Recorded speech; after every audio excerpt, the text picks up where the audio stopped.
வீடு காலி பண்ணுறதுக்கான டைம் வந்துருச்சு. இங்கேருந்து வெக்கேட் பண்ணிட்டு நான் எங்கள் ஊருக்கு தான் போக போகிறேன். அங்கேயுமே பார்த்திங்கன்னா சிம்பிளாக ஒரு வீடு பார்த்தாச்சு. ஃப்ரைடே ஃபுல்லாக ஷிஃப்ட் பண்ணலான்னு சொல்லிட்டு இப்போ கொஞ்சம் பேக்கிங் வேலையெல்லாம் ஸ்டார்ட் பண்ணிட்டேன். கரெக்டாக இந்த ஊருக்கு ட்ரான்ஸ்ஃபரில் பார்த்திங்கன்னா ஒரு 2 இயர்ஸ் ஆயிடுச்சு. என்னோடய கல்யாணத்துக்கு அப்புறம் ஒரு 4 ஊர் ஷிஃப்ட் ஆகிருப்போம். ஆனால் ரொம்ப பிடிச்ச ஊர்னா இந்த ஊர் தான். ஏன்னா கிளைமேட் ரொம்ப சூப்பராக இருக்கும். இந்த ஏரியாவுமே எனக்கு நல்லா செட் ஆகிடுச்சு. ஏதோ நம்ம சொந்த ஊர் மாதிரி கரெக்ட் ஆகிடுச்சு. இங்கே உள்ள பீப்புள்கிட்டயுமே ஒரு நல்ல ஒரு கனெக்ஷன் எனக்கு இருக்குது. ஒரு நல்ல ஃப்ரெண்டும் கிடச்சிருக்காங்க.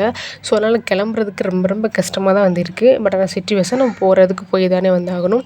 ஸோ அதனால் நான் பார்த்திங்கன்னா கொஞ்சம் கொஞ்சமாக பேக்கிங் வேலையெல்லாம் ஸ்டார்ட் பண்ணிட்டேன். பசங்களுக்கு மண்டே ஸ்கூல் ஓப்பன் பண்ணுறதுனால சரி ஓகே ஃப்ரைடே எப்படியாவது வெக்கேட் பண்ணலான்னு சொல்லிட்டு எல்லாமே ரெடி பண்ணிகிட்ருக்கோம். அங்கேயே பார்த்திங்கன்னா பக்கத்துலேயே ஒரு ஸ்கூல்லையுமே ஜாயின் பண்ணி விட்டாச்சு. ஏரியா எங்களுக்கு பழசு தான். அதில் ஸ்கூல் புதுசு தான். எப்படி இருக்குன்னு தெரியல, பார்க்கலாம்.